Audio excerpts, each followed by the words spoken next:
ఓం సాయిరామ్. సమర్థ సద్గురు సాయినాథ్ మహారాజ్కి జై. సాయిబాబా భక్తులందరూ కూడా నమస్కారం అండి. సాయినాథుని ఆశీస్సులతో అందరూ కూడా సుఖంగా సంతోషంగా అష్టైశ్వర్య ఆరోగ్య అభివృద్ధితో ఉండాలని మనస్ఫూర్తిగా కోరుకుంటూ ఈరోజు ఈ వీడియోని మొదలు పెడుతున్నాను. ఈరోజు వీడియో ఏంటంటే, బిడ్డ, నేను చెప్పిన మాట విని నీ భర్తను మార్చుకో తల్లి, లేదంటే కష్టాలు తప్పవు, జాగ్రత్త అని మన బాబాగారు ఈరోజు మనకి చాలా చాలా అద్భుతమైనటువంటి సందేశంతో అయితే మన ముందుకు వచ్చారండి.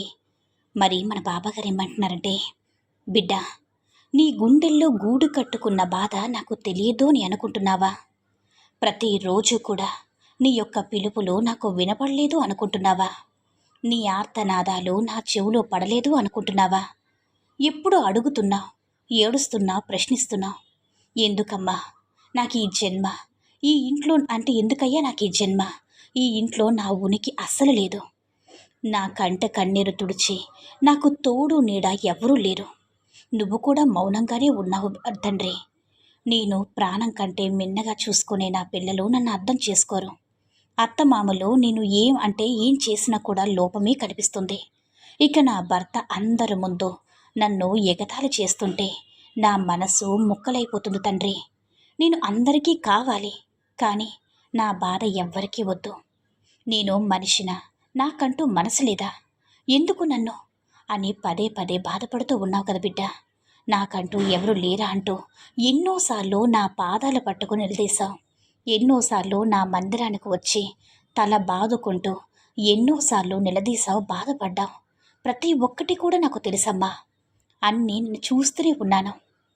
బిడ్డ, నీ కన్నీళ్లు తుడుచుకో, ఎవరో నిన్ను గుర్తించలేదని, నీ విలువ తగ్గదని తెలుసుకో, నువ్వు ఒంటరివి కాదు, నీ ప్రతి కన్నీటి చుక్క నా పాదాల చెంతగా చేరింది, నువ్వు ఎవరి కోసమైతే కుమిలిపోతున్నావో నీ భర్త అతని నిజస్వరూపం నీకు తెలియంది అస్సలు కాదు బిడ్డ, అతను నిన్ను నిర్లక్ష్యం చేస్తున్నాడంటే కారణం నీలో లోపముందని కాదమ్మా, అహంకారం తనను తాను గొప్పగా చూసుకోవడానికి నిన్ను తక్కువ చేసి మాట్లాడడం అతనికి అలవాటుగా మారింది, నువ్విచ్చే అతిగా ఇచ్చే ప్రేమే అతనికి చులకనైంది, నీ ఓర్పుని, నీ యొక్క సంస్కారాన్ని అతను నీ యొక్క బలహీనత అనుకుంటున్నాడు, ఎదుటివారిని మానసికంగా తొక్కేసి ఆనందించే బలహీనమైనటువంటి మనస్తత్వం అతనిది తల్లి, ఏం చేస్తావు కానీ ఒక తల్లిగా నిన్ను చెప్తున్నాను విను, ఇంకెప్పుడు కూడా అతని మాటలకి నువ్వు కృంగిపోకూడదు, అలానే నాకు మాట ఇవ్వమ్మా, ఎందుకంటే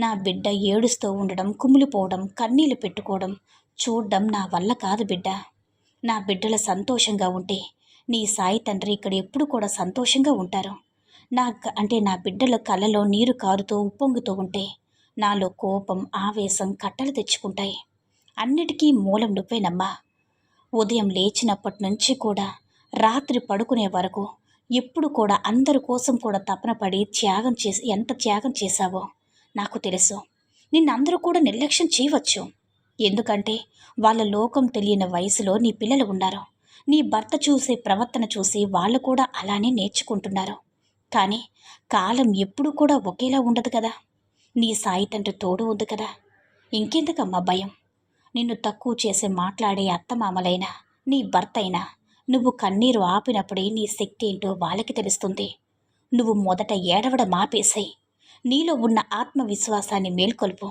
నువ్వు కేవలం ఒక భార్యవో కోడలువో కాదు తల్లి, నువ్వు ఒక తల్లి స్వరూపానివి, నీలో లక్ష్మి ఉంది, సరస్వతి ఉంది, అవసరమైతే ఎదురు తిరిగేటటువంటి దుర్గ కూడా నీలోనే ఉంది, నీ యొక్క ఆత్మ గౌరవాన్ని ఎవరి కోసమో కూడా తాకట్టు పెట్టద్దు, అది నేను చూడలేనమ్మా, భయపడకు, నేను అంతా కూడా చక్కదిద్దుతా, నా బిడ్డ కన్నీరు ఇక నిన్ను చూడకుండా ఉండలేను, ఎప్పుడు కూడా నీకు సుఖంగా ఇప్పుడు నీ కాలం సుఖంగా లేదని నువ్వు బాధపడద్దు, నీ భర్తలో తప్పకుండా మార్పు వస్తుందమ్మా, నిన్ను నిర్లక్ష్యం చేసిన వాళ్ళే నీ యొక్క విలువ తెలుసుకొని నీ చుట్టూ చేరుతారు బిడ్డ, తిరిగేలా నేను చేస్తాను, నీకు ఒక మాట ఇస్తున్నాను, నువ్వు ఏమీ కూడా భయపడాల్సిన అవసరం లేదు, ధైర్యంగా ఉండు, కానీ నువ్వు అంతవరకు కూడా ధైర్యంగా ఉండాలి, ఎవరైనా నిన్ను మాటలతో గాయపరిస్తే మౌనంగా భరించుకో, నీ కళ్ళల్లో భయం కాదు, ఒక సింహం తాలూకా గంభీరత్వం కనిపించాలి తల్లి, నువ్వు ఒంటరిగా ఉన్నావని ఎప్పుడు కూడా అనుకోవద్దు, నువ్వు నడిచే అడుగులో నీ వెనక నీడలా ఉంటానని ఎప్పుడు కూడా మర్చిపోవద్దు. నీకు వచ్చేటటువంటి ప్రతి కష్టాన్ని, ప్రతి కన్నీళ్లు కూడా ఎదుర్కోవడానికి నేను నీకు శక్తినిస్తానమ్మా. అవసరమైతే నేను నీకు అండగా ఉంటాను. నీకు వచ్చినటువంటి అంటే నువ్వెప్పుడు కూడా భయపడాల్సిన పని లేదు. కాలం ఎప్పుడు కూడా ఇలా ఉండదు బిడ్డ. పరిస్థితులు ఎప్పుడూ ఇలానే ఉండవు. అన్నీ కూడా నీ అదుపులోకి వచ్చేటటువంటి సమయాన్ని నేను రప్పిస్తాను. కాలాన్ని తిరిగి నేను రాస్తానమ్మా. ఇక ముందు కాలమంతా నీదే పై చేయ్యేలా నేనే చూస్తాను. నీకు వచ్చినటువంటి భయం ఏమీ లేదు బిడ్డ. ఇప్పుడు నువ్వు ఎన్నో కష్టాలు పడవచ్చు, ఎన్నో ఆటుపోట్లు ఎదుర్కోవచ్చు. అత్తమామలతో, ఆడపడుచులతో, నీ చుట్టూ ఉన్నటువంటి జనంతో ఎన్నో కష్టాలు పడవచ్చు. ఎన్నో నిందలు, ఎన్నో గాయాలు కూడా పడవచ్చు. కానీ నీకు కూడా నీకంటూ ఒక సరైనటువంటి కాలం వస్తుంది బిడ్డ. నువ్వు ఎన్నాళ్ళుగా కనీ విని చూడనటువంటి, ఎరగనటువంటి కాలాన్ని నేను నీకు అందిస్తాను. ఇప్పుడు ఇంత బాధగా అనిపిస్తుంది కదా. ఇక ముందు వచ్చేటటువంటి రోజులనేవి ధైర్యంగా, సంతోషకరమైనవిగా చేసే బాధ్యత నాది బిడ్డ. నేను నీకు మాటిస్తున్నాను కదా. కాలం అయ్యి కొడితే నీకే ధైర్యం వచ్చేలా చేస్తాను. నేను నీకు తోడుగా ఉన్నానమ్మా, నీడగా ఉంటాను. నీ పరిస్థితులన్నీ కూడా చక్కదిద్దుతాను. ధైర్యంగా ఉండు. భారం నా మీద వెయ్యమ్మా. ఈరోజు నీ ముందుకు సందేశాన్ని వచ్చానంటే మీ ఇంట్లో కూడా మీరు ఇలాంటి పరిస్థితిని అనుభవిస్తున్నావు కదా. నీ భర్త పిల్లలు మిమ్మల్ని అర్థం చేసుకోవట్లేదా? అయితే ఒకటి గుర్తుపెట్టుకోండి, మీ వెనక సాయి తండ్రి ఉన్నారు. మన అందరి వెనక కూడా ఆ సాయి తండ్రి ఉన్నారు. ఎవరి కోసము కూడా మీ అమూల్యమైనటువంటి కన్నీళ్లు కార్చకండి. ధైర్యంగా నిలబడండి. ఆ సాయి తండ్రి యొక్క అనుగ్రహం మీపై ఎల్లప్పుడూ కూడా ఉంటుంది.